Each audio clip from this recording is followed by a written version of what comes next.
Muy buenos días, Juan Carlos, muy buenos días a toda la audiencia. Soy Corina Araya, nutricionista, y acá estoy para compartir con ustedes esta columna sobre nutrición para hablar de cómo vernos y sentirnos mejor. Venimos hablando de nutrientes, que es el concepto fundamental a aprender, que son las partículas químicas por las que están formados los alimentos que nosotros consumimos todo el tiempo.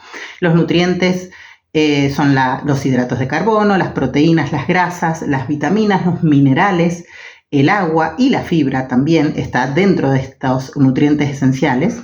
Y nosotros ya hemos hablado de carbohidratos o hidratos de carbono, hemos hablado de proteínas y hoy nos tocan las grasas, que son un temón siempre porque muchas veces relacionamos las grasas de mala manera con nuestra alimentación como si no fuera algo bueno y no es así. Lo primero que me parece re importante aclarar es que cuando uno está preocupado por sus grasas corporales, hay dos tipos de grasa, las que tenemos en sangre y las que tenemos como forma de reserva de energía, que son las que nos hacen aumentar de peso y engordar, para decirlo de manera fácil y rápida. Y antes, o popularmente se pensaba, que cuando uno quería bajar de peso tenía que consumir menos grasa, y así el cuerpo iba a quemar las grasas de reserva. Y esto no es así, ¿sí?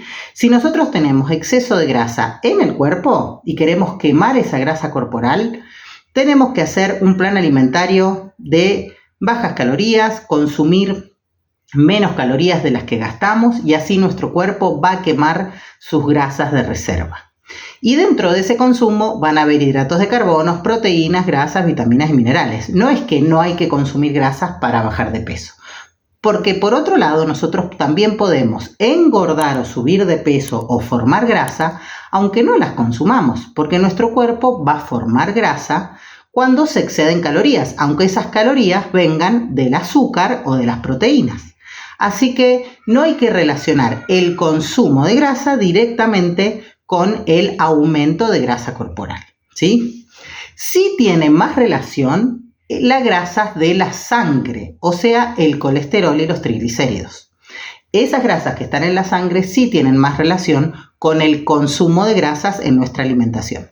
Por eso es tan importante controlar ese consumo, saber cuáles son las grasas que está bueno consumir y cuáles son las que está bueno mejor o eliminar, quizás no del todo, pero sí bajar su consumo, cuando sabemos que tenemos una tendencia a un colesterol alto, a triglicéridos altos, hemos hecho análisis de sangre y han salido al límite o han salido elevados, triglicéridos y colesterol. Es muy importante empezar a vigilar nuestra alimentación y qué es lo que está pasando ahí y cuáles son los mejores cambios que podemos empezar a hacer, ¿sí? Hay dos grandes grupos dentro de las grasas y con un montón de nombres químicos que no tiene mucho sentido empezar a explicar. Pero a mí me gusta dejar un mensaje claro, así que vamos a decir los dos grandes grupos. Las grasas saludables y las grasas no saludables.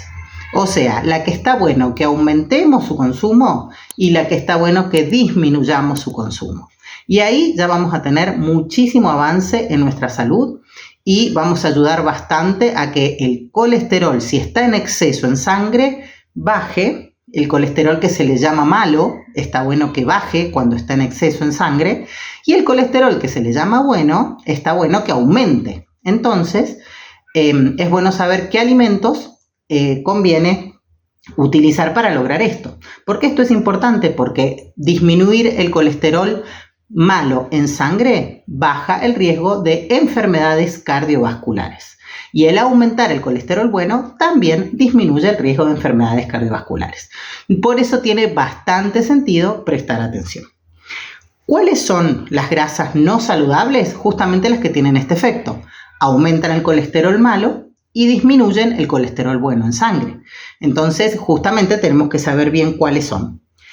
En un primer momento se prestó mucha atención únicamente a la grasa animal, porque era la que se la consideraba más peligrosa, la grasa que encontramos en las carnes rojas sobre todo, y dentro de ellas las que encontramos por ahí en los cortes de carnes más grasosos o en las achuras. Eso es así, son grasas que no son buenas y es muy conveniente limitar su consumo. De todas maneras, hay un enemigo bastante silencioso ahí, que son las grasas trans, que también son grasas no saludables. Y las grasas trans son grasas que a veces no son de origen animal, son de origen vegetal, pero han sufrido una modificación química. Entonces terminan siendo tan perjudiciales o más que estas grasas que siempre se consideraron tan malas como la grasa animal. Estas grasas están en los aceites hidrogenados y son, ¿por qué le digo enemigo silencioso? Porque están en alimentos ultraprocesados, como por ejemplo un paquetito de galletas, ¿sí? E incluso algún paquetito de galletas con el simbolito de light y con el envoltorio verde. Así que hay que tener mucho cuidado con lo que consumimos. Para que se haga la masa de la galletita, es muy difícil que en un empaquetado que compremos en el supermercado no tenga este tipo de grasas. Se pueden revisar las etiquetas, pero si dice contiene grasas trans, no es un buen alimento para la salud. Este tipo de aceite los encontramos en las galletitas dulces o saladas de supermercados y en los snacks comunes como la papa frita, como el chisito. Así que mucho cuidado con esos alimentos que a veces no prestamos atención y son tan peligrosos para el colesterol malo y bajar el bueno como lo puede ser a lo mejor un chinchulín o una molleja y todo lo que sabemos que tiene un montón de grasa. Así que mucho cuidado con el consumo, que es mucho más frecuente y mucho más de todos los días que a lo mejor este tipo de grasa animal, ¿sí? Por eso hay que tener mucho cuidado con lo que consideramos por ahí silencioso y me parece algo importante a destacar. Y otra cosa que las grasas vegetales como un aceite de maíz o un aceite de girasol, que son los que nosotros usamos generalmente, no son grasas que naturalmente pueden aumentar el colesterol malo, pero cuando nosotros las calentamos para hacer una fritura, pierden esa propiedad y se transforman en una grasa trans. Así que mucho cuidado con la fritura. La fritura tiene que ser también algo de muy de vez en cuando y no todos los días en nuestra alimentación, ¿sí? Y por otro lado, como les decía, aumentar las grasas saludables que van a hacer que baje nuestro colesterol malo, suba nuestro colesterol bueno, que son las grasas de origen vegetal, como por ejemplo los aceites, el aceite de oliva, los aceites que nombré recién, pero en su estado líquido frío, o sea, para condimentar un vegetal, no para freír, ¿sí? Así que el aceite como condimento, como aderezo está bien, pero mucho cuidado con calentarlo para freír, porque ya como decíamos no tiene tanto beneficio.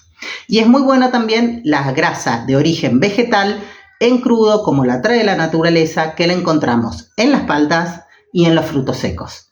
Ya sé que son alimentos caros, que es mucho más barato comprarse el paquetito de galletas en el supermercado, pero bueno, vale la pena invertir en salud. Lo que no se gasta en la verdulería, se va a gastar en la farmacia o se va a gastar en el hospital. Así que es una buena inversión siempre ir a la verdulería, aunque sean cositas un poquito más caras, y comprarlas porque ayudan muchísimo a la salud, ¿sí? También encontramos grasas saludables en algunos alimentos de origen animal, como son los ácidos grasos, omega 3, que son muy buenos para mejorar todo el cuadro de colesterol en sangre, y los encontramos en los pescados. Así que también amigarse con los pescados al que no le gusta, porque por supuesto mientras más fresco mejor, pero si no tenemos la posibilidad de consumirlo fresco y lo vamos a consumir previamente congelado o enlatado, igual contiene buenas grasas omega 3 que son muy buenas para tu salud. Así que en resumen, le decimos que lo menos posible a las frituras, a las carnes rojas y achuras sobre todo, porque si es una carne roja magra, la verdad no hay gran problema, y le decimos que sí a los aceites en frío y en crudo, a la palta, a los frutos secos y también a los pescados. Atención a lo que dije al principio. Si tu problema es el colesterol, todas estas indicaciones están clarísimas. Si tu problema es la grasa del sobrepeso, hay que tener cuidado porque hay que fijarse de consumir grasas saludables, pero con una carga calórica total que no se exceda para lograr el descenso de peso, ¿sí? Bueno, muchas gracias, Juan Carlos. Como siempre, un placer haber tenido esta columna con ustedes y nos vemos pronto.